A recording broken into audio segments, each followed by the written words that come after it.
Hello అండి. అందరికీ నమస్కారం. ఈ వీడియోలో మనం జీవించడం అంటే ఏంటో తెలుసుకుందాము. జీవించడం అంటే ఏంటి?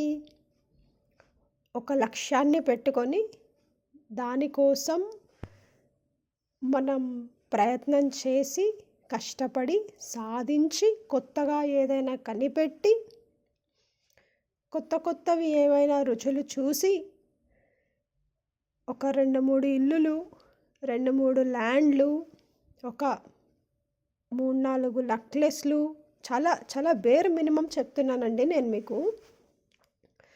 కనీసం ఒక 5-10 కోట్ల ఆస్తి. చాలా మధ్య తరగతి నుంచి వచ్చిన అమ్మాయిని నేను. అందుకనే చాలా మినిమమ్ ఎక్స్‌పెక్టేషన్స్ చెప్తున్నా నేను. 10 మందిని ఆహ్, శారీరకంగా అనుభవించడం, సుఖం కోసం, ఆనందం కోసం. 10 మందిని జాబ్‌లో మన కింద ఉన్నవాళ్ళో, మనతో పాటు పనిచేసే వాళ్ళని తొక్కి మనం ఎదిగే ప్రయత్నం చేయటం. ఆస్తి కోసం, సంపద కోసం, సొంత వాళ్ళని, రక్త సంబంధం వాళ్ళని, తల్లిదండ్రులను బాధ పెట్టటం.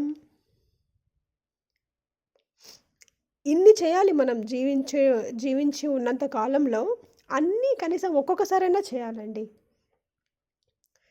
లక్ష్యం ఉండాలి, తిరగాలి, కొత్త రుచులు చూడాలి, ఎక్కువ సంపాదించేసి, కోట్లు సంపాదించేసి వాటిని చూసుకొని ఆనందపడాలి. ఇవన్నీ అయితే తప్పకుండా చేయాలి. ఈ జనరేషన్‌లో అది మినిమమ్ ఎక్స్‌పెక్టేషన్ అనమాట. అందరూ సాధిస్తున్నారు. మనం కూడా ఏదో ఒకటి సాధించాలి. మరి అన్నిటి గురించి మనకి క్లారిటీగా అవగాహన ఉంటుంది. ముందే తెలుసుకోవాలని చెప్పేసి ఆశ కూడా ఉంటుంది. మనం తెలుసుకునే ప్రయత్నం కూడా చేసి అందరూ పరుగులు తీయటం కూడా చేస్తున్నారు. మరి అలాంటప్పుడు అన్నిటినీ ముందే తెలుసుకొని ఉండాలి అనేటిది ఈ జనరేషన్ ఎక్స్‌పెక్టేషన్ అయినప్పుడు, ఈ రోజులలో ఇది చాలా సాధారణమైన విషయం అయినప్పుడు, మరి మనము చావు కోసం కూడా ప్రిపేర్‌గా ఉండాలి గదండీ! మరి మనం చావుకి ప్రిపరేషన్ ఏది? మనం ఇందాక చెప్పుకున్నట్టు ఒక ఆహ్, లక్ష్యం కోసం పరిగెడతామా? మనకొక కొద్ది రోజుల్లో చస్తాము అంటే? కోట్ల కోసం పరిగెడతామా? ఆస్తుల కోసం పరిగెడతామా? ఒకరిని హింసించేటందుకు ప్రయత్నం చేస్తామా? ఇల్లులు, ఈ ఎక్స్‌పెన్సివ్ థింగ్స్ చూసి ఆనందపడతామా? మరి చావుకి ప్రిపరేషన్ ఏది? చావుకి ప్రిపరేషన్ ఎలా ఉండాలి? అసలు ఎలా చేసుకోవాలి? దేనికి సిద్ధంగా ఉండాలి?